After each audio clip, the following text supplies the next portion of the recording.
लग्न तर झालं, पण प्रेम भाग 3. दुसऱ्या दिवशी सकाळी जेव्हा आरवने सईचे मेसेज पाहिले, तेव्हा तो स्तब्ध झाला. कारण तिने विचारलेल्या प्रश्नाची उत्तरे नव्हतीच त्याच्याकडे. तो स्वतः ज्या प्रश्नापासून पडत होता, तेच प्रश्न तिने त्याला विचारले होते. काय उत्तर देणार होता तो? त्यामुळे तो गोंधळून गेला होता आणि कुठेतरी तिच्या शब्दांनी दुखावलाही गेला होता. त्याने कसंबसं आवरायला घेतलं आणि आवरून तो ऑफिससाठी निघाला. सई ही सकाळी उठली. तिने पाहिलं की त्याने मेसेज पाहिलेत, पण अजून रिप्लाय नव्हता. तिनेही त्याकडे दुर्लक्ष केलं. रागच इतका होता की तिला त्या गोष्टीबद्दल विचारही करावा नाही वाटला. तिच्या मते ती जे काही बोलली त्यात काहीच चुकीचं नव्हतं. ऑफिसमध्ये दोघांचं कामात लक्ष लागत नव्हतं. पण सांगणार कोणाला? 1-2 दिवस असेच गेले आणि आरवने मनाशी ठरवलं. इतकं सगळं सांगूनही ती माझ्याशी इमोशनली अटॅच झाली आहे. त्यात तिची काही चूक आहे असं नाही म्हणणार मी. पण या गोष्टींचा सगळ्यात जास्त त्रास तिलाच होईल. हे सगळं जर मी आत्ताच थांबवलं तर कदाचित जरा कमी त्रास होईल. पण जर गोष्टी चालूच राहिल्या तर अवघड होऊन जाईल आणि तिला होणारा त्रास मी नाही बघू शकणार. त्यामुळे यापुढे ना मी तिला स्वतःहून कॉन्टॅक्ट करू शकत, ना तिच्या मेसेजना रिप्लाय देऊ शकत. सईने 4 दिवस त्याच्याशी न बोलता काढले. हळूहळू तिचा राग निवडत होता आणि त्याची आठवण तिला सतावत होती. याआधीही कधी भांडण झालं तरी ते दोघं 4 दिवस एकमेकांशी अबोला धरत आणि नंतर परत पहिल्यासारखे बोलायला लागत. त्या 4 दिवसात एकमेकांना किती मिस केलं हे सांगून. त्यामुळे शेवटी तिने त्याला मेसेज केला. तिला वाटलं नेहमीप्रमाणे त्याचा रिप्लाय येईल. सई, कुठे होतीस यार? खूप मिस केलं मी तुला. पण यावेळी तसं काहीच झालं नाही. तिचे मेसेजेस तो बघत तर होता, पण त्यावर एकही रिप्लाय नव्हता. तिने त्याला भरभरून मेसेज केले, कॉल केले. आता त्याचा रिप्लाय न येण्याचीच तिला भीती वाटायला लागली. तिने खूप प्रयत्न केले त्याला मनवण्याचे, पण काहीच उपयोग झाला नाही. शेवटी तिने अंशूला कॉल केला आणि सगळी हकीकत सांगितली. सांगता सांगता तिला रडूच कोसळले. अंशिका म्हणाली, "ऐक ना सई, रडू नकोस. मी बोलून बघते ना त्याच्याशी." साई म्हणाली, "हो प्लीज बोल. मला नाही राहवत गं." अंशू आरवला कॉल करते आणि तो उचलतोही.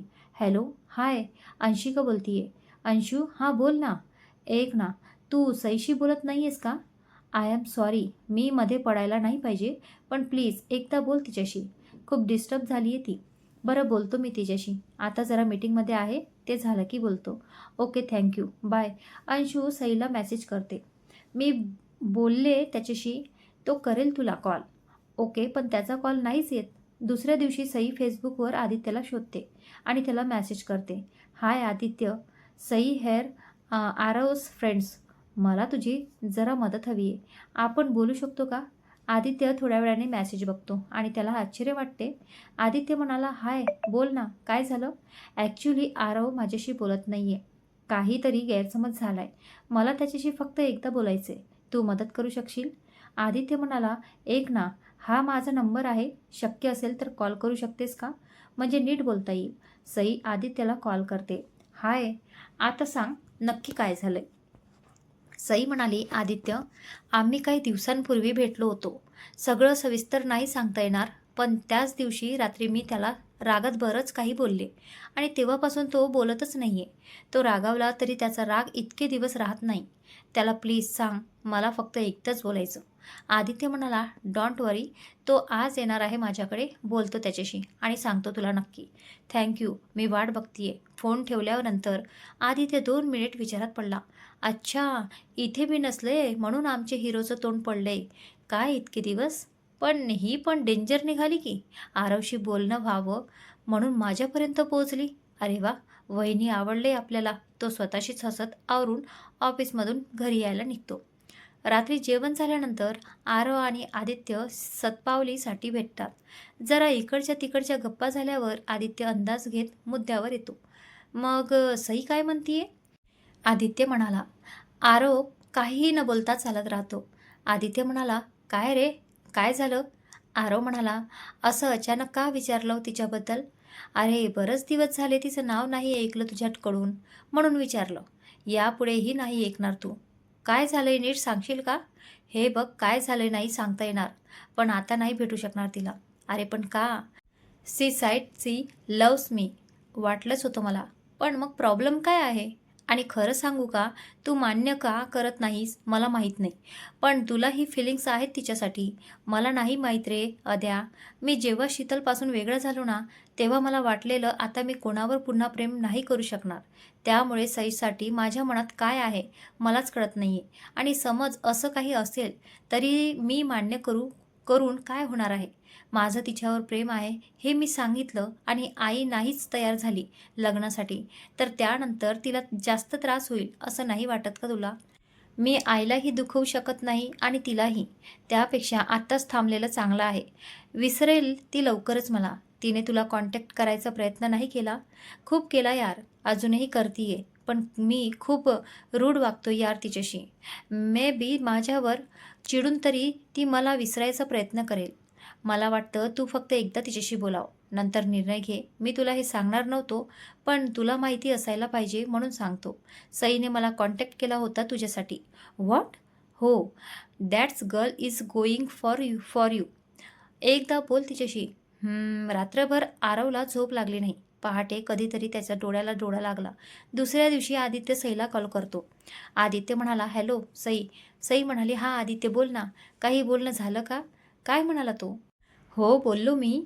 तो बोलेल आज तुझ्याशी. तू मेसेज करशील त्याला. हो करते मी.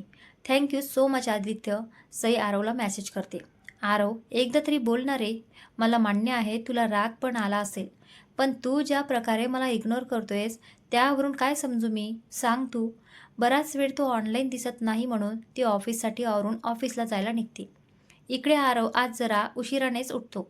रात्रभराचं जागरण आणि सततचे विचार यामुळे तो आज ऑफिसला जायच्या मनस्थितीत अजिबात नव्हता. ऑफिसमध्ये कॉल करून तो येणार नसल्याचं कळवतो. त्याचं आवरून नाश्त्यासाठी बाहेर येतो. काकू म्हणाली, आरव आज ऑफिसला नाही जायचं का रे? आरव म्हणाला, नाही आज जास्त काम नाहीये तर वर्क फ्रॉम होम घेतलंय. बरं झालं. आज जरा आराम कर. आणि डोळे का रे असे दिसत आहेत? झोप नाही झाली का? असं काही नाही गं. बरं मी माझं काम करत बसतो. जरा नाश्ता वगैरे करून तो पुन्हा रूममध्ये येऊन बसतो आणि फोन हातात घेतल्यावर त्याला सईचे मेसेजेस दिसतात. तो कालच आदित्यचं बोलणं ऐकून तिला रिप्लाय करतो. बोल, काय बोलायचं होतं? सई ऑफिसमध्ये कामात असते. मेसेज टोन वाजल्यानंतर ती फोन चेक करते. तसंही आजकाल मेसेज टोन वाजला की तिला त्याच्याच मेसेजची अपेक्षा असते. सई म्हणाली, तू इतके दिवस रिप्लाय का नव्हता देत? तुला राग आला असेल तर खूप सॉरी, पण असं नको वागूस प्लीज. आरव म्हणाला, तू म्हणालीस ना फिलिंग्स नसतील तर मेसेज नको करूस, म्हणून नाही केला. तिचे डोळे भरून येतात. सई म्हणाली, मी खूप रागात बोलले होते तुला. तुला माहिती आहे त्याचं कारण काय आहे? जे काही झालं ती साधी गोष्ट नव्हती माझ्यासाठी. जे झालं त्याचं तुला वाईट वाटलं असेल तर आय एम रिअली सॉरी. मला तुला हर्ट नव्हतं करायचं. पण तू समोर असताना नाही कंट्रोल करू शकलो मी स्वतःला. मग आता गोष्टी आधीसारख्या नाही होऊ शकणार का? सई, मला वाटतं आता आपण इथेच थांबायला पाहिजे. मला एक गोष्ट कळाली आहे की जी फिलिंग्स मला माझ्या एक्ससाठी होती ती नाही आहे आता कोणाहीसाठी. त्यामुळे तू नको अडकूस माझ्यामध्ये. मग आता मी कॉन्टॅक्ट नको करू का तुला? हो प्लीज नको करूस. तिने रोखून ठेवलेले अश्रू तिच्या गालावरून ओघळतात. ती दुसऱ्यांना नकळतपणे ते पुसते आणि पटकन बाथरूममध्ये जाते. इतका वेळ रेखून धरलेले अश्रू आणि तो आवेग तिला अनावर होतात आणि ती चेहरा हातात दाबून रडायला लागते. मला माफ कर सई. मला माहिती आहे मी खूप रूढ वागतोय तुझ्याशी. पण मी स्वतःला तुझ्यापासून लांब ठेवतोय ते तुझ्या चांगल्याचसाठी. प्लीज मला समजून घे बाळा. तो त्याच्या फोनमधल्या तिच्या फोटोकडे बघत म्हणतो आणि नकळतपणे त्या फोटोवर ओठ टेकवतो. दिवस मागून दिवस जात असतात. दोघेही सतत स्वतःला कामात मग्न ठेवतात. पण एकमेकांच्या आठवणीशिवाय त्यांचा एकही दिवस पूर्ण होत नाही.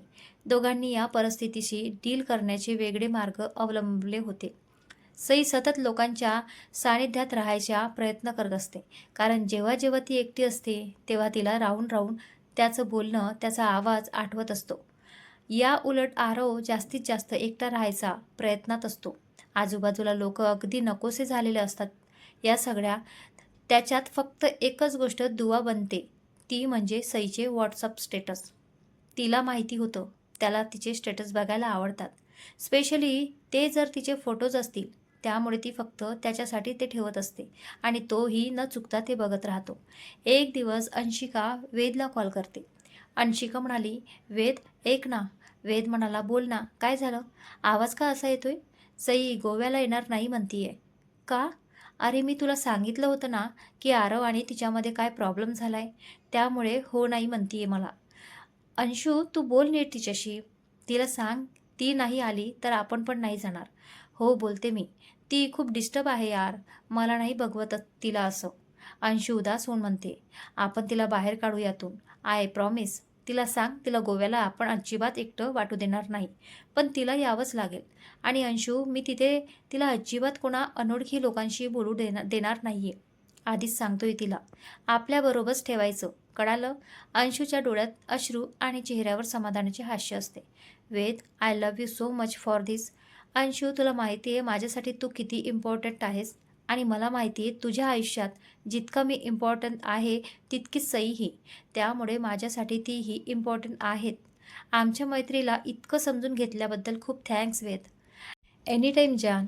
तू बोल तिच्याशी आणि सांग मला. बाय." "हो बाय." अंशू ट्रिपसाठी सईला मनवायचं मनाशी ठरवून टाकते. आज रात्रीच्या बसने रिया, विशाल, अंशिका, वेद आणि सई गोव्यासाठी निघणार होते. सईला आरवशिवाय या ट्रिपमध्ये काही रस उरला नव्हता. पण जिथे तो कॉन्टॅक्टच ठेवू नको म्हणाला, तिथे त्याला विचारणार तरी कसं? पण ती आली नाही तर कोणीच जाणार नाही असं सगळ्यांचंच ठरलं होतं. त्यामुळे तिच्या मनात जायचं नसतानाही तिचा नाईलाज होतो. रात्री 11:30च्या स्लीपर बसने सगळे निघतात. मस्तपैकी गप्पा मारत, मस्ती करत त्यांचा प्रवास चालू होतो. थोड्या गप्पा गोष्टी झाल्यावर सगळे आपापल्या जागेवर जाऊन झोपतात. पण सईला झोप कुठली येतीये? गोव्यासाठी निघाल्याचं स्टेटस तिने आजही ठेवलंच होतं. अर्थात फक्त आरवपुरतं. तेच तिने पाहिलं तर त्याने अगदी 1 मिनिटापूर्वी पाहिलं होतं. तिने पाहिलं की तो ऑनलाईनही होता. नेहमी 10:30 ते 11 पर्यंत झोपून जाणारा तो रात्री 2 वाजता का जागा होता? तिला प्रश्न पडतो आणि त्याला मेसेज करण्याची अनावर इच्छाही होते. पण स्वाभाविकपणे डोक्यात विचार येत राहतात. हा माझ्यासाठी जागा असेल का इतक्या रात्री? त्याला आठवण येत असेल का माझी? थोडी तरी. आज आम्ही निघणार होतो ते लक्षात असेल. त्यामुळे जागा आहे का? पण कसं शक्य आहे? त्याला माझ्याबद्दल काही वाटतच नाही, तर मी का आठवेन त्याला? आता दुसऱ्या कोणासाठी ऑनलाईन असेल का तो? ती डोळे मिटून पडून राहते आणि आरव आणि तिने ट्रिपसाठी ठरवलेल्या गोष्टी तिला आठवत राहतात. आरव म्हणाला, "Sai, I am so excited for Goa. आपण खूप काही करायचं बरं का." "अच्छा, काय काय करायचं?" सई त्याच्या आवाजातला ओसडून वाहणारा उत्साह ऐकून विचारते. "सगळ्यात महत्त्वाचं म्हणजे बीच, ड्रिंक आणि सोबत तू. इतकंच हवंय मला. मस्त रिलॅक्स व्हायचे. रात्रभर बीचवर बसून तुझ्याशी खूप बोलायचंय. तुझा हातात हात घेऊन फिरायचे. अजून?" हसतच विचारते. "तू ड्रेस, साडी, जीन्समध्ये खूपच सुंदर दिसतेस. पण खरं सांगू, आता तुला शॉर्ट्स आणि वन पीसमध्ये पण बघायचे. आपण घेऊन जायचं हा ते हट, लाडात येऊ नकोस." ती लाजते. "अरे त्यात काय लाडात आलो? प्लीज ना सई. आणि एक ना, आपल्या हॉटेलमध्ये स्विमिंग पूल पण आहे ना?" "हो आहे. पण मला नाही ना येत स्विमिंग." "असू दे, मी आहे की. उचलून घेईल ना तुला." विचार करता करता एक अश्रू सईच्या गालावर ओघळतो. इकडे रात्री 2:30 ते 3 वाजताही आरव झोपेविना कुश बदलत राहतो. "खूप आठवण येते यार तुझी. मला खूप इच्छा होती तुझ्यासोबत क्वालिटी टाईम घालवायची.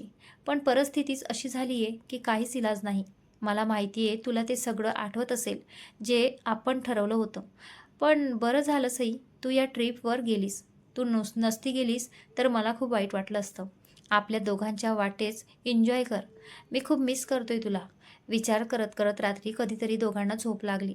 सकाळी सगळे मापसा स्टँडला उतरून टॅक्सी करून हॉटेलवर येतात आणि सगळं सामान ठेवून आणि नाश्ता करून लगेच बीचवर जायला निघतात. मस्त पाण्यात खेळून मस्ती करत बराच वेळ रेंगाळत राहतात आणि मग हॉटेलला येऊन आधी तिन्ही रूम्स ताब्यात घेतात. सगळे तयार व्हायला आपापल्या रूम्समध्ये येतात. सई आल्या आल्या तिचं सामान ठेवून बेडवर येऊन बसते आणि रूमवर नजर फिरवते. तिची नजर रूमच्या बाल्कनीवर येऊन थांबते. "सई, तुला रात्री बाल्कनीमध्ये बसून चंद्रतारे बघत गप्पा मारायला खूप आवडतं ना? मग आपल्याला बाल्कनी असलेलीच रूम घे." आरव आवर्जून म्हणाला होता. पुन्हा एकदा त्याचे शब्द तिच्या कानात घुमले. "मी कोणत्या आरववर विश्वास ठेवू रे? जो माझी काळजी घ्यायचा, मला काय आवडतं, काय नाही हे सगळं बघायचा, की जो आता मला दिसतोय, जो माझ्याशी न बोलून मला खूप त्रास देतोय, कशावरून विश्वास ठेवू? ती त्याच्या फोटोकडे पाहून मनाशीच म्हणाली आणि त्यावर ओठ टेकवले आणि उठून तयार व्हायला बाथरूममध्ये गेली. गोवा ट्रिप अगदी छान सुरू होती. सगळे अगदी मनमुराद फिरत होते. आगवाडा, फोर्ट, बीच, गोवा म्युझियम, सुंदर चर्चेस आणि बरंच काही. अगदी मजा करत होते. वेदने प्रॉमिस केल्याप्रमाणे कोणीही सईला एका क्षणासाठीही एकटं वाटू दिलं नाही. सई, अंशू आणि रियाच्या मैत्रिणीचा तर प्रश्नच नव्हता. पण या ट्रिपने सईचे वेद आणि विशालशी असलेली मैत्रिणीचे नाते ही अगदी खुलून येत होते.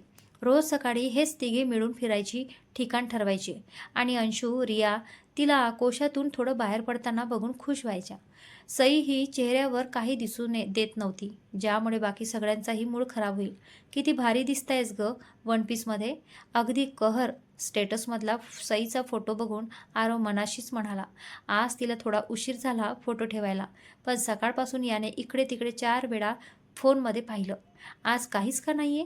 कामातही नीट लक्ष लागेना आणि फायनली तो फोटो पाहिल्यावर त्याचं मन शांत झालं.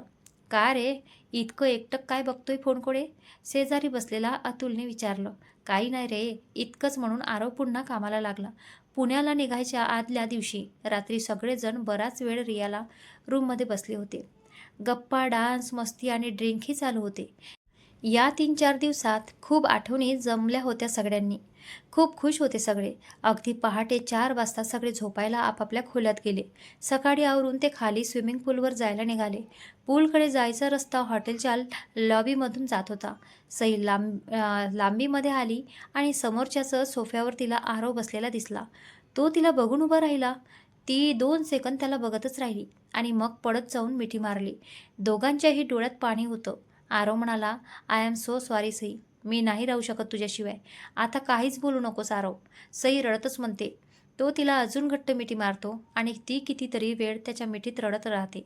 सई, ए सई, दरवाजा उघडतेस का? रूमच्या बाहेरून रिया आणि अंशिका आवाज देत होत्या. सई दचकून जागी होते. सीट. परत एकदा स्वप्न. ती डोक्यावर हात मारून घेते आणि दरवाजा उघडायला उठते. अंशिका म्हणाली, अगं कधीचा फोन करते मी, इतकी कसली गाढ झोपलीस? म्हणून मग उठवायलाच आले. सई म्हणाली, अच्छा, अगं फोन सायलेंट होता. रिया म्हणाली, बरं ब्रेकफास्ट रूममध्येच मागूयात, ते सांगायला आलो होतो. सई म्हणाली, ठीक आहे, माझ्या रूममध्येच मागू, तोपर्यंत तुम्ही तयार होऊन या, मी पण आवरते. दोघी ब्रेकफास्ट ऑर्डर करून तयार व्हायला जातात आणि सई ही आवरायला घेते. थोड्या वेळाने नाश्ता वगैरे करून सगळे बॅग्स वगैरे भरतात आणि हॉटेल रूम चेकआउट करून सामान ठेवून पुन्हा बीचवर जातात.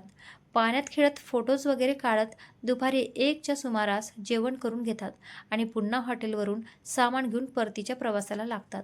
ट्रीपवरून आल्यानंतर दुसऱ्या दिवसापासून सगळ्यांचं रुटीन पहिल्याप्रमाणे सुरू होते. साधारण महिन्याभरानंतर सईच्या घरी पुन्हा विषय निघतो. आई म्हणाली, बाळा, एक स्थळ आलंय, आपल्या नात्यातलंच आहे. हा फोटो बघतेस का? हां, ठीक आहे, बघा तुम्हाला हवं तर. सई फोटो बघून म्हणते. बाबा म्हणाले, सांगतो मग तसं त्यांना, आपण एकदा बघून घेऊ, मग तू ठरव. सई म्हणाली, हो बाबा. इतकं म्हणून ती ऑफिससाठी निघते. ऑफिसमध्ये आज भरपूर कामं असल्याने कोणालाच कोणाशी बोलायला वेळ मिळत नाही. सिमरन म्हणाली, सई चल, लंच टाईम हो गया है, बाकी काम बाद में कर. सई म्हणाली, भुक्कड, तू चल आगे, मैं आती हूँ. थोड्या वेळाने सगळे एकत्र जेवायला बसतात. सई म्हणाली, सिमी, आज फिर पापा ने कोई रिश्ता लाया है. कविता म्हणाली, मग तू काय सांगितलंयस? सई म्हणाली, काय सांगणार, काहीच कारण नव्हतं माझ्याकडे. त्यांच्या जवयाबद्दलच्या सगळ्याच अपेक्षामध्ये तो बसत होता.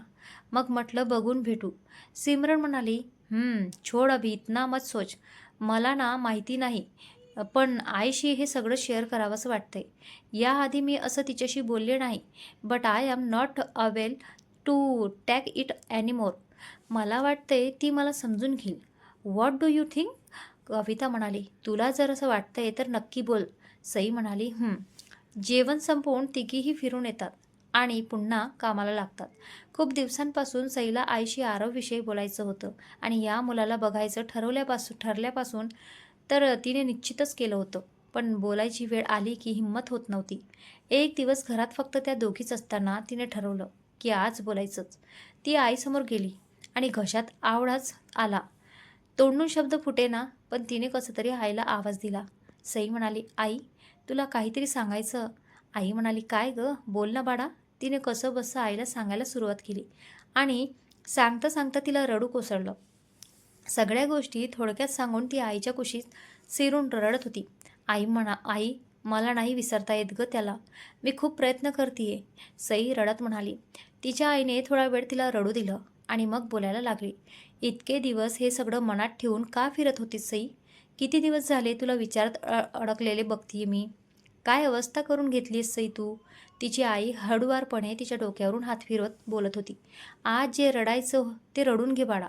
फक्त यापुढे तू कोणासाठी रडलेलं मला चालणार नाही. सई, आयुष्यात जे हवं ते सगळंच आपल्याला नाही मिळत राजा. थोडं मनाविरुद्ध पण जगावं लागतं. ज्या माणसावर आपलं प्रेम आहे त्यापेक्षा ज्या माणसाचं आपल्यावर प्रेम आहे ना त्याच्यासोबत आयुष्य घालवावं. आणि मला खात्री आहे तुला नक्की असा प्रेम करणारा मुलगा मिळेल ज्यामुळे तू आरवलाही विसरून जाशील. विश्वास ठेव बाळा. आईच्या बोलण्याने ती हळूहळू शांत होत होती. त्या रात्री झोपताना तीही आईच्या बोलण्याचा विचार करतच झोपली. काही दिवसांनी सई आईबाबांच्या सांगण्यावरून त्या मुलाला भेटली, पण काही पत्रिकेच्या गुणदोषांवरून मुलाकडच्यांनी नकार दिला. महिन्यांमागून महिने जात होते. सई आणि आरवचे वाढदिवसही होऊन गेले होते, जे त्यांनी एकत्र साजरे करायचे ठरवले, पण जे आता शक्य नव्हतं. दोघांनीही यावर्षी आपले वाढदिवस सेलिब्रेट केले नाहीत. सई खूप दिवस विचारत होती, त्याच्या वाढदिवसाच्या दिवशी त्याला मेसेज करू की नको, त्याला आवडेल रिप्लाय देईल का तो. पण शेवटी न राहून तिने केलाच. Happy birthday Aarav. पूर्ण दिवस गेला तरी त्याचा रिप्लाय लांबच, पण त्याने मेसेज पाहिलाही नाही. तिला खूप वाईट वाटले आणि रागही आला. इकडे आरव ना कोणाचे कॉल घेत होता ना कोणाचे मेसेज बघत होता. वाढदिवसाच्या दिवशीही तो रात्री 9:30 पर्यंत ऑफिसमध्येच होता. खूप कामं होतं म्हणून तो कोणालाही भेटायचं नव्हतं म्हणून त्यालाही सांगता न आलं. ऑफिसमधून निघता निघता त्याने फोन पाहिला आणि सईचा मेसेज बघून रिप्लाय केला, थँक्यू. सकाळच्या मेसेजला रात्री रिप्लाय करून काय उपयोग. तिने मेसेज न बघता चॅट डिलीट केलं आणि ती झोपून गेली. सईच्या वाढदिवशी आर्यनने न विसरता तिला मेसेज केला, हॅपी बर्थडे डिअर. तिने मेसेज तर पाहिला पण ठरवलं होतं की रिप्लाय नाही करायचा. अंशू आणि रियाचाही फोन आला. इकडे आदित्यला फेसबुकवरून कळालं की सईचा बर्थडे आहे, त्यामुळे तोही तिला मेसेज करतो. आदित्य म्हणाला, हॅपी बर्थडे सई. सई म्हणाली, थँक्यू आदित्य. कशी आहेस? मी बरी आहे. तू कसा आहेस? सई म्हणाली, मी मस्तच. आरवचा मेसेज आलेला? हो आलाय. सॉरी पण मी रिप्लाय नाही करणार आहे. का गं, काय झालं? मला माहिती आहे त्याला माझ्याशी बोलण्यात काही इंटरेस्ट नाही आहे, पण मी त्याला त्याच्या बर्थडेला सकाळी विश केलं तर अगदी रात्री मेसेज केला त्याने, त्यामुळे मला नाही करावंसं वाटते. मी यामध्ये काही बोललं तर चालेल? काय? बोल ना. आदित्य म्हणाला, आरवने त्याच्या बर्थडे सेलिब्रेटचं नाही केला यावर्षी. ना कोणाचे कॉल्स आणि मेसेज पाहिले. फक्त सकाळी माझा एक फोन घेतला, नंतर दिवसभरात माझेही नाही घेतले. म्हणून मी रात्री त्याच्या घरी गेलो तर तो ऑफिसमध्येच होता. काहीतरी 10:30च्या सुमारास घरी आला तो त्या दिवशी. सईला काय बोलावं काही सुचेना. काहीही माहिती नसताना तिने गैरसमज करून घेतला होता. आदित्य म्हणाला, एक विचारू? सई म्हणाली, बोल ना. आरव कसा आहे? तो दाखवतो तो ठीक आहे असं, पण तो नाही आहे खुश. मला माहिती आहे ना. आणि खरं तर त्याचं ड्रिंक करणं अलीकडे जरा वाढलंच, त्यामुळे काळजी वाटते. सई, एक प्रश्न पण परत विचारू? काय? तू कशी आहेस? सई म्हणाली, काय झालं? मी कशी आहे त्याने फारसा फरक नाही पडत रे. तू शीतलला त्याच्या आयुष्यात परत आणू शकत असशील तर बघ ना. जर तसं झालं तर ही विल बी हॅपी. त्याचं खूप प्रेम आहे रे तिच्यावर.